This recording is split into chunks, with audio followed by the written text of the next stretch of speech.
बिस्मिल्लाहिर्रहमानिर्रहीम। अस्सलाम वालेकुम स्टूडेंट्स। उम्मीद करता हूँ कि आप सब लोग खैरियत से होंगे और खुश होंगे।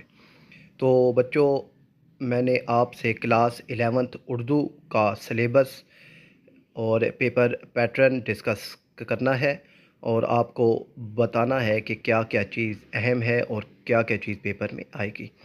तो सबसे पहले बच्चों, आपका जो आएगा सेक्शन ए, और उसमें आपके पास 20 मार्क्स के एमसीक्यूज़ होंगे।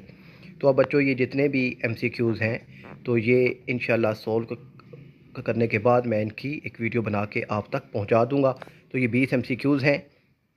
तो अब आपने सिर्फ यही 20 एमसीक्यूज़ नहीं करने, बल्कि इससे पहले मैंने जो क्लास 9th 10th और सेकंड ईयर के कि जो जो उर्दू के एमसीक्यूज़ अपलोड किए हैं, तो आपने वो वीडियोज़ और वो एमसीक्यूज़ भी लाजमी तौर पर एक दफ़ा देखने हैं, क्योंकि उर्दू ग्रामर है और एमसीक्यूज़ जो हैं वो सेम होते हैं। तो आप उनको एक दफ़ा लाजमी देखिएगा।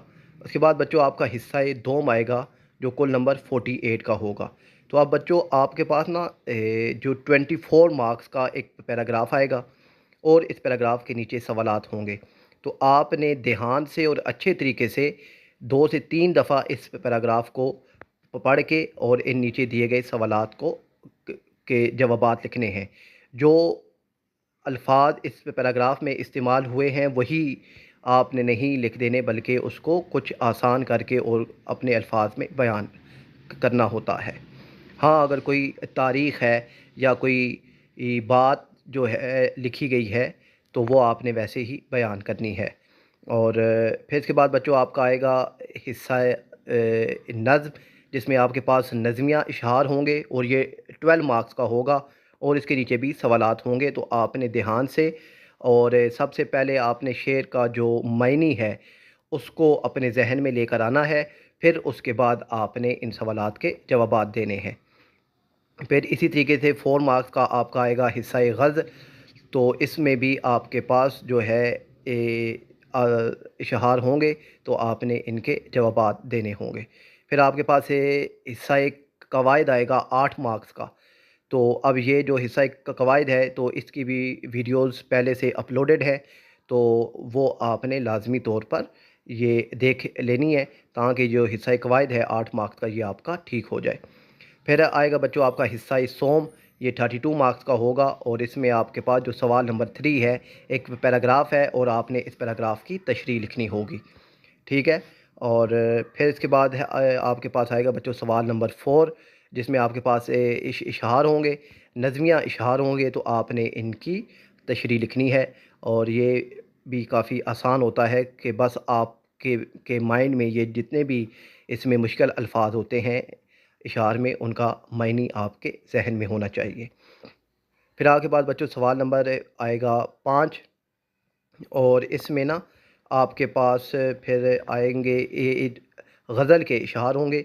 तो आपने फिर उनकी तशरीह लिखनी होगी और ये नज़म के इशार के मुकाबले में बहुत आसान होता है, क्योंकि इसमें अल्फाज ज़्यादा मुश्किल इस्तेमाल नहीं होते। अब है फिर इसके बाद आएगा जी बच्चों आपका सवाल नंबर 6 5 मार्क्स का, जिसमें आपने दरख्वास्त लिखनी होगी।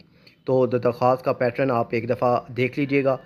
तो जिसमें जो है आपका ज़िलाई नाज़म हो गया और बाकी जो स्कूल का प्रिंसिपल, इनका जो पैटर्न है वो देख लीजिएगा। तो इसके बाद बच्चों सवाल नंबर जो 7 है, तो इसमें आएगी रिपोर्ट तास। ठीक है ना। रिपोर्ट तास में क्या होता है कि ये भी बच्चों आप समझें कि रुदाद होती है, यानी आंखों देखा हाल होता है। रुदाद में आप ख़ुद से कोई चीज़ नहीं लिख सकते, बल्कि जो कुछ आपने देखा है आप वही लिखते हैं। और रिपोर्ट तास में आप अपने ख़यालात का भी इजहार कर सकते हैं। किसी वाक़ये या हादसे या किसी जलसे में आप अगर गए हैं तो वहाँ का जो माहौल है, तो उसके बारे में जो आपने एक रिपोर्ट बनानी होती है तो उसे रिपोर्ट तास कहेंगे। ये होती रुदाद ही है, बस इनमें थोड़ा सा फ़र्क होता है। तो मुझे उम्मीद है कि बच्चों आपको पेपर पैटर्न समझ आ गया होगा। तो इसी पैटर्न से इसी तरीके से आपने तैयारी करनी है और ये जो आपके एमसीक्यूज़ हैं ये इंशाल्लाह मैं सॉल्व करके अपलोड कर दूंगा।